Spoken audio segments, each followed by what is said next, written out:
नमस्कार, मैं वैद्य विद्यासागर पंचाल, सनातन आयुर्वेद में आपका स्वागत है।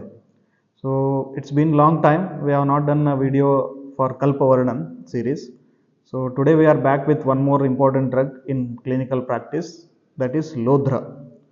So you have heard about Lodhra in many ways, especially we use it as a रक्त स्कंदन द्रव्य. तो आज हम डिटेल में देखेंगे लोध्र का यूसेज कैसे कैसे करना है. तो first of all the explanation of Lodhra is found in Sandhaniya Mahakashaya, Purusha Sangrahani Mahakashaya और Shonita Sthapana Mahakashaya. So Lodhra, if you see the qualities of Lodhra, ये कषाय रस का द्रव्य है. सो स्पेशली कषाय रस होते हुए ये शीतवीर्य का द्रव्य है और कटु विपाक है. थोड़ा सा विचित्र प्रत्यारब्ध लगेगा, but overall action the drug is शीत इन नेचर. सो शीत गुण का होने से ये रक्त और पित्त का शमन करता है.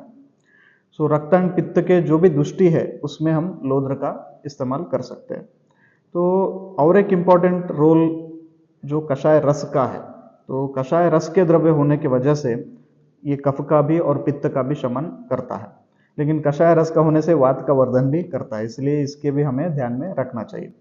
तो स्पेशल कर्म क्या है लोध्र का? ये स्कंदन करने वाला है. तो कटु विपाक का होने की वजह से ये थोड़ा वात का प्रकोप, रूक्षता बढ़ा सकता है बॉडी में. और इसका और एक इम्पॉर्टेंट रोल जो है वो व्रण संधान कर्म में हम यूज करते हैं. तो व्रण जो होते हैं, जो दुष्ट व्रण होते हैं, हील नहीं होते, ऐसे में हम लोध्र को इस्तेमाल कर सकते हैं. दूसरा एक इम्पॉर्टेंट क्वालिटी जो लोध्र का है वो वर्ण प्रसादन है, जो वर्ण का वर्धन करता है. तो ये भी एक इसका मेन और इम्पॉर्टेंट फंक्शन है. तो ये शरीर से क्लेद, जो शरीर में बढ़ा हुआ क्लेद है, उसका शोषण करने के लिए भी ये लोध्र का इस्तेमाल होता है.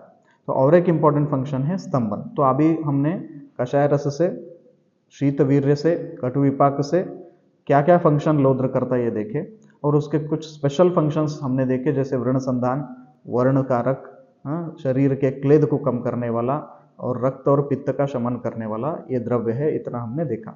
अभी इसको यूज कैसे करना है, इसको प्रैक्टिकली कैसे कैसे यूज करना है, इसके बारे में देखेंगे. तो लोध्र जो है इसका हम कषाय बनाते हैं.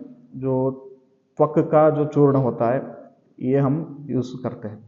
तो नेत्र रोगों में भी इसका बहुत अच्छा फंक्शन, ये जो कर्म है वो देखने को मिलता है. जो नेत्र रोग है तो उनमें जो लालिमा हो जाती है, डार्क आइज में जो रेडिश डार्क जो टिंचर देखने को मिलता है, लाल हो जाते हैं, तो ये पित्त के प्रकोप के लक्षण है. इन सच कंडीशंस लोध्र चूर्ण बहिर्लेपना जो होता है, पानी में भिगो के आप लगा सकते हैं या रोज वाटर में मिला के आप लगा सकते हैं. इससे जो नेत्र में जो रेडनेस आता है इसमें बहुत अच्छा रिलीफ मिलता है.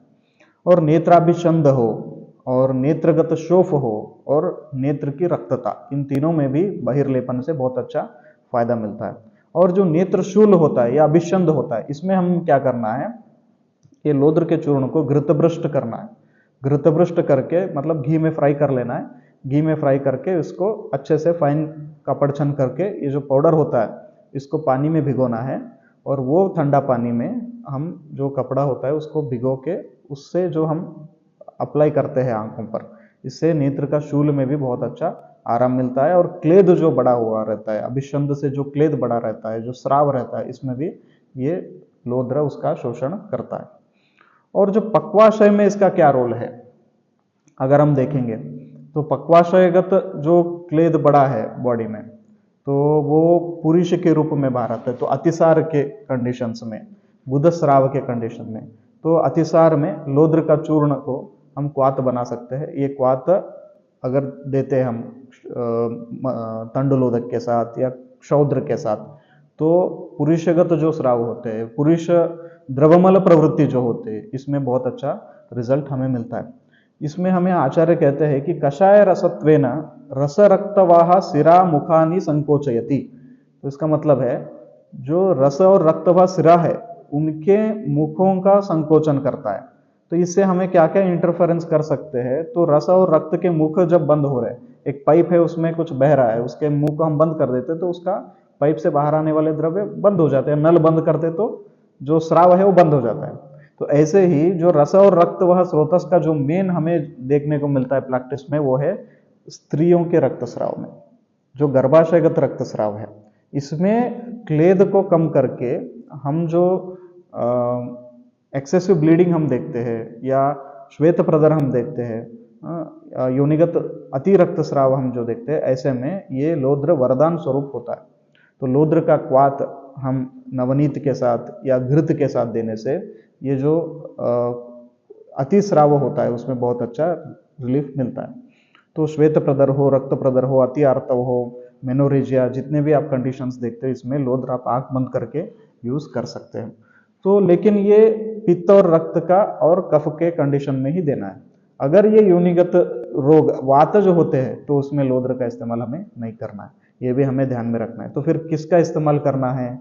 अगर ऐसे कंडीशन है तो हम कटफल जो होता है, कटफल का यूज कर सकते हैं, जो वातज योनिगत रोग होते हैं। तो इनमें वो एक एक्सेप्शन है, वो भी आपको ध्यान में रखना चाहिए। और कहाँ कहाँ ये यूज करते हैं? पुरुषगत जो रक्तस्राव होता है उसमें भी लौद्र बहुत अच्छा काम करता है। आप मार्केट में देखते हैं तो लौद्रासव मिलता है, तो लौद्र का चूर्ण मिलता है, इनका भी हम अच्छे से यूज कर सकते हैं। और मधु और शर्करा इसका अनुपान होता है जो पुरुषगत होता है तो उसमें। और हम देखते हैं पुरुषगत में हम लौद्र इस्तेमाल करते हैं, और मूत्रगत कुछ है तो उसमें हम नागकेशर यूज करते हैं। ये भी एक हमें यहाँ पे ध्यान रखने वाली बात है। तो दुष्ट व्रण, ऐसे व्रणों के कंडीशन में तो लौद्र बहुत ही लाभकारी होता है। लौद्र का आप पाउडर सिर्फ व्रण के ऊपर स्प्रिंकल करने से भी व्रण हील होने लगते हैं, या फिर लौद्र के चूर्ण का कषाय बना के वो कषाय का शुद्ध व्रण जो दुष्ट व्रण होता है उसके ऊपर हमें काढ़ा करके हमें डालने से भी व्रण के अंदर जो दुष्टि होती है वो क्लेद संकुचित होता है, क्लेद का शोषण होता है, और जो पूय बहता रहता है वो भी कम होता है। तो ऐसे दुष्ट व्रण में भी लौद्र का बहुत अच्छा रोल होता है। तो ओवरऑल अगर हम देखते हैं तो लौद्र चूर्ण, कषाय रस और शीत वीर्य वाला द्रव्य, मूत्रगत, पुरुषगत, योनिगत जो भी स्राव है, आंखों के जो व्याधि है, और बाकी जो भी पित्त के स्थान है, आप लौद्र वर्ण्य होता है तो इसलिए आप स्किन कंडीशन में भी यूज कर सकते हैं। जहां पर पूय के साथ होता है उसमें आप सारीवाद्यासव के साथ लौद्रासव मिला के यूज करो, खजरारिष्ट के साथ लौद्रासव मिला के यूज करो। जहां पर रक्त की तीव्रता होती है, जहां पर रेडनेस ज्यादा है, ऐसे स्किन कंडीशन में आप लौद्र का इस्तेमाल कर सकते हैं। ऐसा नहीं कि वो सिर्फ आप ब्लीडिंग में ही यूज करना है। तो आप स्राव के साथ जो भी स्किन कंडीशंस होते हैं उसमें खदिरारिष्ट के साथ आप यूज कर सकते हैं। तो और गंधक रसायन का अनुपान दे सकते हैं। ऐसे आप लौद्र को बहुत अच्छे से आप अपने क्लिनिक में, it is an must and should drug should be kept in our clinics, ये भी हमें याद रखना है।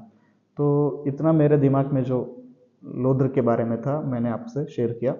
हो सकता है बहुत सारे विषय छूट गए हो। वरिष्ठ वैद्य जो भी ये वीडियो देखते हो अपना अनुभव आप कमेंट सेक्शन में डाल सकते हैं, इससे जो श्रोता है उनको हेल्प होगा प्रैक्टिकली। तो our intention is to increase the practice, spread the Ayurveda to each and everyone. So इस आशा से हम ये वीडियो यहाँ पर समाप्त करेंगे, और आगे के दिनों में और एक कोई अच्छा अद्भुत द्रव्य जो मुझे लगता है कि ये आपके साथ शेयर करना है, इसके साथ मैं और फिर आपके साथ सामने आऊँगा। तो ये वीडियो ज़्यादा से ज़्यादा आपके जो भी प्रैक्टिशनर फ्रेंड्स हैं उनके साथ शेयर करिए। धन्यवाद, नमस्कार।